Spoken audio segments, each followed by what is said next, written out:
बिस्मिल्लाहिर्रहमानिर्रहीम। अस्सलाम वालेकुम व्यूअर्स, मैं हूं आपका होस्ट आफ्ताब नज़ीर और आप देख रहे हैं विजन पॉइंट। नाजरीन किराम, पाकिस्तान की सबसे बड़ी निजी हाउसिंग सोसाइटी बहरिया टाउन की बोली का अमल हुआ। आज एक नीलामी थी और उस नीलामी में सबसे बड़ी बोली देने वाली शख्सियत का नाम था एडवोकेट मुसव्विर अब्बासी।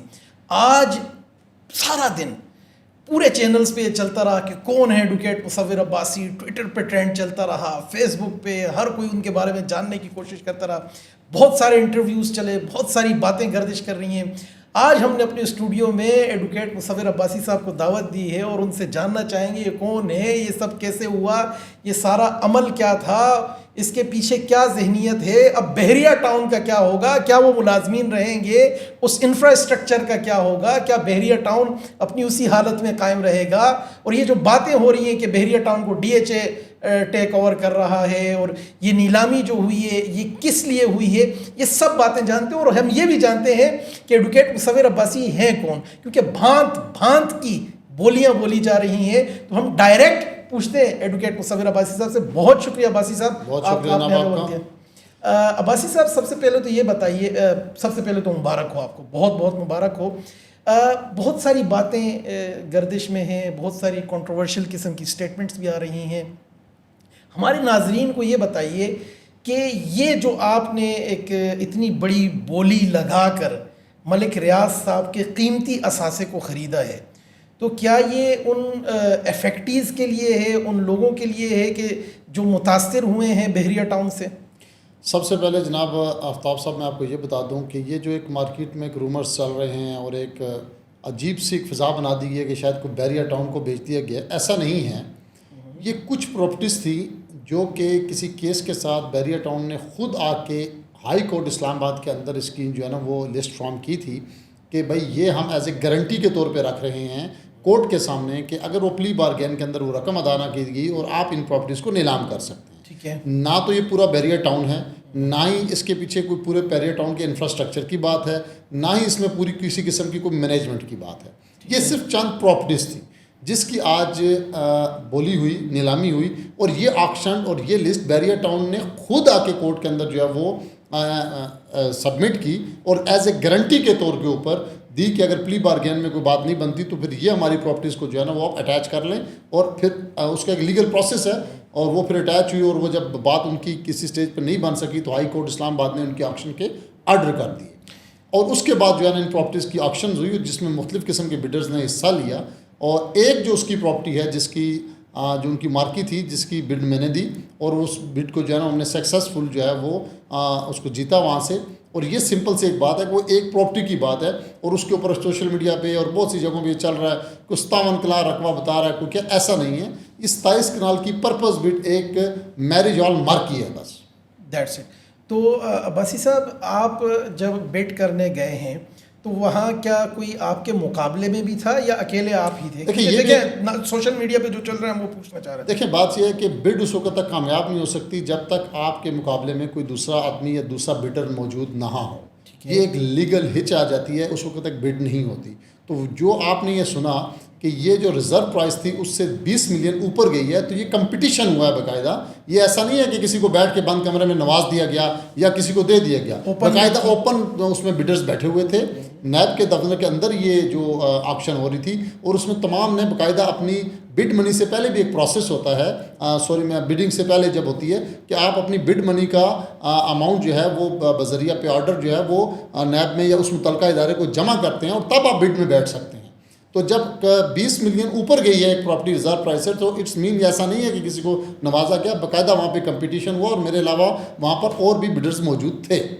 अच्छा अब्बासी साहब, हमें ये भी बतलाइए कि कल को अगर इसके ख़िलाफ़ फ़ैसला आता है, सुप्रीम कोर्ट जा रहे हैं मलिक रियाज साहब, और ज़ाहिर है अगर मलिक रियाज साहब सुप्रीम कोर्ट जाते हैं, कोई इस किस्म का फ़ैसला आता है और ये चीज़ें रिवर्स हो जाती हैं, तो वहाँ आपका क्या स्टैंड होगा? देखें, हर शहरी का, चाहे वो मलिक रियाज साहब हैं या चाहे एक पाकिस्तान का एक आम शहरी है, चाहे मैं हूँ चाहे कोई भी है, उसके पास राइट ऑफ अपील के जो है ना वो हक महफूज होता है। मलिक रियाज साहब की तरफ से भी सुप्रीम कोर्ट के अंदर अपील दायर कर दी गई है और कोई भी शहरी कानून से बालातर नहीं होता।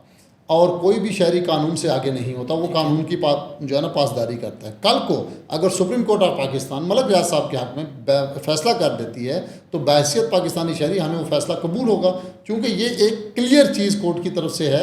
ये कोर्ट के ज़ेरे साया जो है किस्म की ऑक्शन होती है, तो उसमें जो भी बिडर बैठता है उसको ये पहले से इल्म होता है कि कल को अगर ये शख्स किसी दूसरी अदालत में या बड़ी अदालत में अपना राइट ऑफ अपील यूज़ करता है और उसको वहाँ से रिलीफ मिलता है तो हमारी सारी आंखों पर हम उसको कबूल करेंगे। ठीक है। अच्छा अब्बासी साहब, लोग ये भी पूछ रहे हैं कि जब PIA की निजकारी हो रही थी तो वहाँ एक टाइकॉन, प्रॉपर्टी टाइकॉन का नाम आया, साद नज़ीर साहब। तो यहाँ साद नज़ीर साहब नहीं हैं, वहाँ वो मलिक रियाज साहब के दोस्त हैं, और फिर साद नज़ीर साहब आपके भी साथ कहीं दिखे हैं, दोस्तियाँ आपकी भी उनके साथ हैं। तो ऐसा क्या है कि साद नज़ीर साहब यहाँ नहीं आए, आप आए और आपने आके ये बिड विन कर ली? देखिए, हर बिल्डर की एक अपनी सोच होती है, एक अपनी फिजिबिलिटी होती है, किसी को क्या चीज़ सूट करती है। उनको PIA सूट कर रहा था, उन्होंने इसमें अपनी जो है हिस्सादारी ली, हमें नहीं सूट किया, हमने नहीं ली, और उसकी रिजर्व प्राइस हमें समझ नहीं आई, उनको भी नहीं आई, वो भी बिड में बैठे, उनकी रिजर्व प्राइस और उनके दरमियान में इशू हुआ, वो आपने देखी वो पूरी की पूरी ऑक्शन ही डेफर हो गई है। ये हर इंसान की एक अपनी जो है ना फिजिबिलिटी बिजनेसमैन की होती है, हर बंदा अपनी किसी, उनको यहाँ सूट नहीं किया होगा, वो यहाँ नहीं आए, तो ये कोई इतना बड़ा इबाम नहीं है जैसा कि सोशल मीडिया पे तूफ़ान बदतमीज़ी मचा हुआ है, और हमारे एक मखसूस जमात के कुछ लोग जो है ना वो इसको भी हाइप क्रिएट कर रहे हैं। ऐसा नहीं है, बल्कि अगर मैं यहाँ पे ऐसा नाम भी नहीं लेना चाहता कि PTI के बहुत ही अच्छे लोग जो हैं वो भी आज इस बिड के अंदर मौजूद थे और बिड उन्होंने भी दी है, लेकिन बदकिस्मती से वो नहीं जीत सके। तो अब अगर कोई PTI का ही बंदा बिड मतलब अगर विन कर जाता तो फिर क्या आता? तो ये कहानी है। मैं लैंड के बिज़नेस के साथ मुंसलिक हूँ और मुख्तलिफ़ जगहों पर मैंने अपनी इन्वेस्टमेंट्स की हुई। ये कोई मेरी पहली ऑक्शन नहीं है जिसके अंदर मैं बैठा हूँ। ठीक है। CDA की ऑक्शंस के अंदर भी हमने हिस्सा लिए हुए हैं, उसके भी सबूत मौजूद हैं। पाकिस्तान हाउसिंग अथॉरिटीज़ की बेशुमार ऑक्शन के अंदर हम बैठे हैं, उसके भी सबूत मौजूद हैं। इस्लामाबाद के अंदर डिफरेंट जो लैंड है वो भी हम परचेज़ करते हैं। बहुत सारी हाउसिंग प्रोजेक्ट्स को हमने लैंड प्रोवाइड भी की है। ये जो आप नाम ले रहे हैं, क्योंकि यहाँ पे मैंने कुछ लैंड ज़्यादा प्रोवाइड की है, इसके कुछ, क्योंकि मैं बहैसियत वकील इनके लीगल मैटर्स को भी देख रहा हूँ, तो ये एक कोई भाम नहीं, हम बिज़नेस कर रहे हैं, इसी शहर के अंदर बैठे हुए हैं और लेन देन, परचेजिंग, सेलिंग ये चल रही है और ये हमारा बिज़नेस है, तो इसमें कोई इलीगलिटी नहीं है। अब नाम जोड़ने पे तो मीडिया पे बहुत कुछ बातें हो रही हैं, पता नहीं कहाँ से कहाँ चीज़ों को जोड़ा जाता है, तो चलें ये उनकी ज़हन नवाजी है। अगर वो उसको किसी का भी फ्रंटमैन कहते हैं तो हम इस पर फ़ख्र महसूस करते हैं कि हम अपनी पाक फ़ौज के लिए, अगर वो कहते हैं तो हमें इस पर फ़ख्र है। हमें कोई इंडिया का अल्हम्दुलिल्लाह राह के तो नहीं है, हमारी अपनी फ़ौज है और हमें खुला कहना चाहिए कि हम अपनी फ़ौज के साथ खड़े हैं और शाना बशाना खड़े थे, खड़े हैं और खड़े रहेंगे। ठीक है। अच्छा मुसव्विर अब्बासी साहब, उस सोसाइटी का तो आपने बता दिया है कि वो आप उनको लीगल सर्विसेज भी देते रहे और लैंड प्रोवाइड भी करते रहे, लेकिन मसला ये है कि इससे पहले इस्लामाबाद के अंदर प्रॉपर्टी टाइकून कहा जाता था, अलीम खान साहब का नाम आता था, साद नज़ीर साहब का नाम आता था।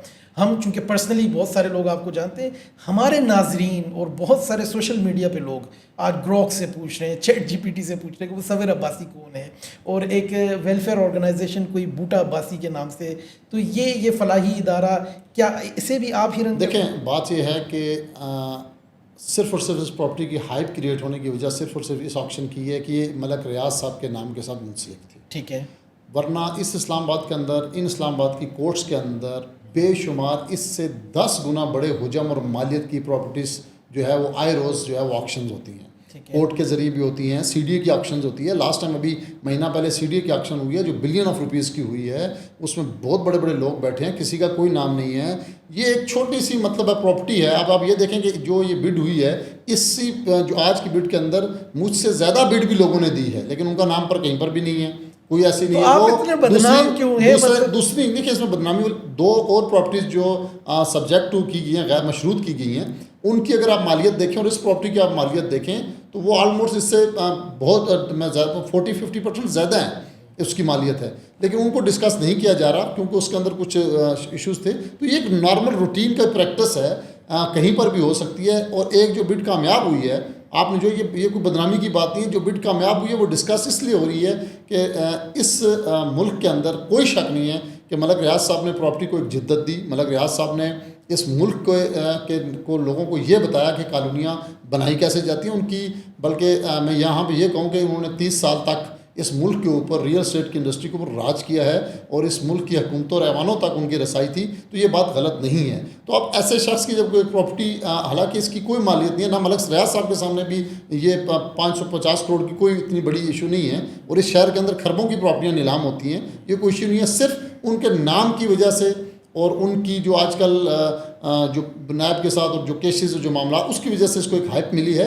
अदरवाइज ये कोई इतनी बड़ी ट्रांजैक्शन नहीं है कि जिसको सेट वो किया जा सकेगा जी, को बहुत बड़ा अहम और बहुत बड़ी चीज़ हो गई है। अच्छा, आपका नाम मीडिया हाउसेस के साथ भी जुड़ रहा है कि आज़ाद डिजिटल के आप सीईओ हैं, और एक और कश्मीर डिजिटल का नाम आ रहा है, तो क्या ये मीडिया हाउसेस भी आप ऑन करते हैं? कुछ सहाफ़ियों ने तो, और बड़े क्रेडिबल सहाफ़ियों ने कहा है कि आप मालिक हैं उन मीडिया हाउस। नहीं, ये बिल्कुल ठीक है। बिल्कुल हमारे कई प्रॉपर्टी से रिलेटेड और रियल एस्टेट इंडस्ट्री, जैसे अलीम खान साहब हैं, उनका भी समा न्यूज़ है।